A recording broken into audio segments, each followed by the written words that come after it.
Hi everybody, welcome back. I'm Dorothy, professional astrologer. You can find me on the web at nhastrologer.com.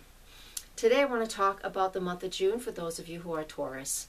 So we're going to start right off with the full moon. June 2nd in the sign of Sagittarius is in your 8th house. So that means that 8th house is all about transformation, and it is going in deep, then coming back out with new information. You know, it is that area of the chart that is about it's forming a type of death, not necessarily our own, but a type of, metaphorically, a type of death. So when we have the full moon in Sag, you already own Sagittarius in that part of your chart. Anyways, if you have Taurus rising, then that just means that this full moon will bring to attention maybe money that you owe, debt. The sun is moving through your 2nd house right now in the sign of Gemini, and that is that the area of your chart which is all about what I value, the things that I have, how I love, the money I earn. And the opposite area where this full moon is about the money I owe or outside resources. So there's something going on with your outside resources and that financial piece that you need to release and let go of. Maybe you're paying off a debt. Maybe you need to figure out a way to pay off a debt earlier. Maybe you're dealing with somebody who has passed and you're working through, oh, what do they call that? Inheritances or tax issues.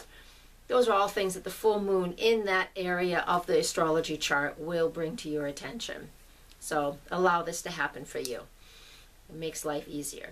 On June 5th, we're going to move forward. June 5th, Venus moves into the sign of Leo, and she's joining Jupiter, who has already been in your 4th house for quite some time. Jupiter in the 4th house has always been about expanding wherever it is, so expanding home and making things bigger and better for you at home. A lot of people who have that would have moved while Jupiter was transiting through that 4th house.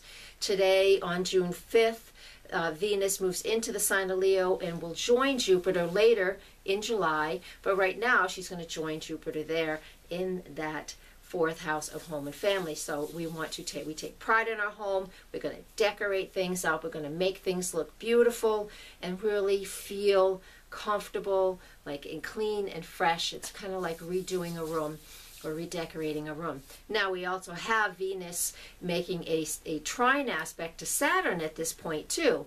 And so throughout June with Venus and Saturn in a trine aspect, you know, that really will help stabilize things. So you probably won't spend a whole lot of money doing these things, but you will want to do a fair amount of things just to beautify your home.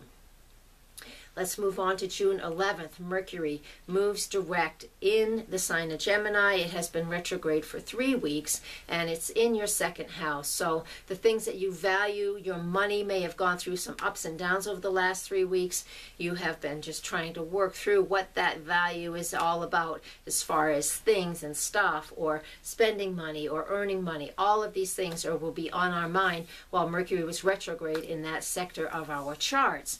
Now that it's moving forward, we will have the rest of the month, all of the rest of June, to work through any of the things that we have had issues with. We'll be able to reconnect with things that we needed, that we sort of had to let go of for a little bit between May 18th and now June 11th. There's a lot of things that we just don't get to do when the planet is retrograde, because it's requiring us to spend more time going within. And now that that planet will start to move forward, and by the end of June we'll be moving at a good clip, we just need to communicate and be able to sit down and see what it is that we value one more time.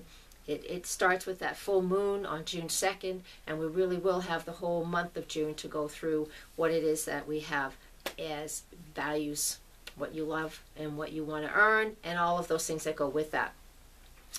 June 16th, the new moon in Gemini, also in your 2nd house of things that you value. It's also how we use our skills and talents to earn the money that we need to earn to support ourselves in this world. And so with that new moon on June 16th, 5 days after Mercury goes direct, this is a fabulous opportunity for us to set ourselves new goals in regards to the things that we value. So write these things down. Gemini on the 2nd house is all about writing and communicating. So you're not going to get away with not writing things down if you want to accomplish some goals. And then finally, June 21st, the sun moves into the sign of Cancer. That's in your third house. And so when the sun moves into Cancer, we all feel like we want home and family closer to us. We want to feel like we fit in at home, and we are at home, and we're comfortable, and we want to, the caring and nurturing energy is what we want and what we love and what we strive for at the end of June. All right, I'm going to leave you with that. Thank you for watching. Come back soon for July, and I will see you then. Thank you very much once again. Blessed be, and namaste.